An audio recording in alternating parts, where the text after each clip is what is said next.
Hi, hey Megan, welcome to Spilling the Teach, where we're going to be talking to teachers about just learning, hybrid learning, and what's been going on. This is kind of strange because, we both teach anatomy together, but you did dissection with our hybrid kids, both in person at home. And I think for me, I want to learn what you did and kind of so that when I do it next week, I know what's up, but I think it'll be really cool for other people, like kind of how you structured dissection and the groups of in-person and remote kids. So tell us about what you did. I know you and I had talked about this. We wanted to get back into doing labs. I know, coming back and doing labs, especially in this hybrid setting, is a little overwhelming. So we kind of thought about all the possible ways in which, we have a lot of kids still at home. We have a lot of kids, that are in person. In some classes, you have more of one group than the other. But we kind of thought through here, and I wanted everyone to be included was the big thing. So a lot of kids take this class because they want to do the dissections. They want to get that hands-on experience with all the anatomical stuff that we're learning. Basically what I did, and I know obviously you and I have talked about this too, is that we've included all of those C group kids into the dissection. So basically, we had our A group kids, we have our B group kids, and then our C group kids. So I can kind of share my screen here and show you what that looked like. So this is just my 8th hour class. This one is a pretty even split between who is in person and who is all online. So basically what I did was I just kind of color coded, we have our A day kids in blue, I have my B day kids in green, and then all of my pink kids are remote. So basically what I tried to do was I tried to have 1 or 2 kids in the class be paired up with someone at home. So it just worked out. Again, this is more of a heavily weighted C group class. So we have almost everyone had 2 online people with them in their groups. So what we did was we basically had them work in a breakout room. So I put them into breakout rooms, had them get their laptops all set up. We used paper towel rolls to kind of prop up the laptops so that they could get an angled view with the camera. So again, I just wanted those kids who were in that C group to feel like they were part of it, as opposed to just watching a video or looking at pictures or things like that. So in order to keep them engaged, though, obviously the kids who are here, they're doing all the hands-on stuff, they're engaged already. But for those kids at home, I feel like they needed a role. And I know you and I talked about this too, is that what we had them do was they were kind of in control of, explaining the directions. They were also in control of taking screenshots throughout so that we could put together a lab report through Google Slides. So this is kind of what that presentation looks like. So basically, kind of walk you through the big stuff here. We color coded everything for the lab directions, the different sections of the heart, for the extension activities, and even for when they needed screenshots. So, and I know you put this in here, the screenshot was great because they all needed to know how to take a screenshot, and some of them still don't know how to do that. But again, those C group kids were in charge of taking the screenshots of the structures that we needed as they were doing the lab. So then they kind of felt like they were part of the lab. I know, it depends on the kid who was in that C group, right? So sometimes you had kids that were super involved and they were really excited watching. And then other times, we were kind of like, hey, C group, are you watching us do this? Did you get that picture? So again, just your normal everyday things that you would engage in a normal classroom environment too. Some people are not as engaged as others.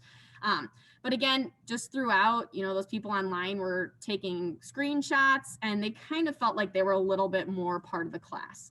Again, I think we're all trying to find that balance of, how do we make our online kids still feel like they're part of this classroom, even when they're at home. So this was the perfect way to do it.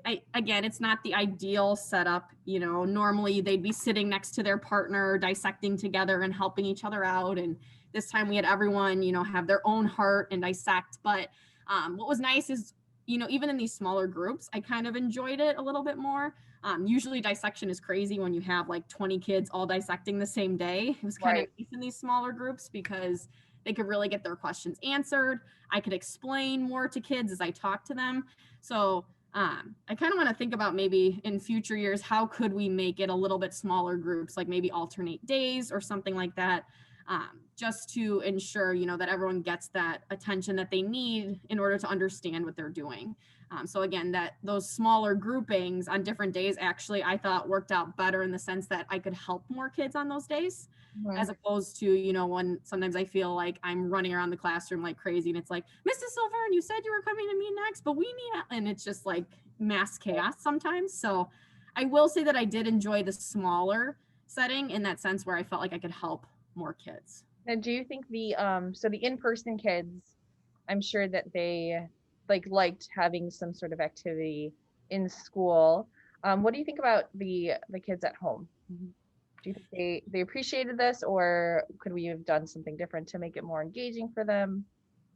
You know, I think all those kids, and not maybe not all of them, but I think a lot of the kids at home would have rather been here. I know that some of them were like I even had some kids email me like, "Hey, would I be able to come in and do that Right. just for that day? I know I'm a C kid."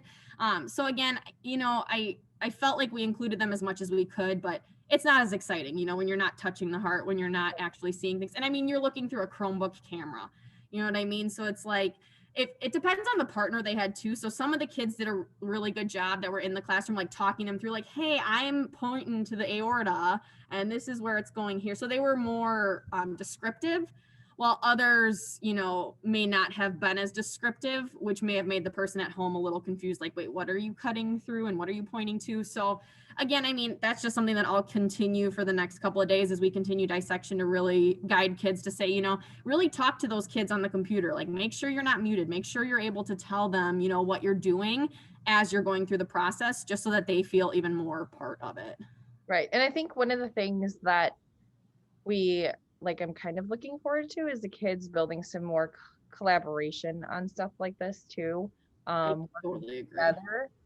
And I really think hopefully when we do our next dissection, that we'll have a better system in place and the kids maybe have developed those relationships or communication skills because you have one set of kids on the computer at home trying to help the kid in school. So I think they're building on some skills that we weren't even really thinking about. But Right. The collaboration definitely is something that, we need to continue to develop on. I mean, they're not used to collaborating with people. It's been a long time since we've really collaborated.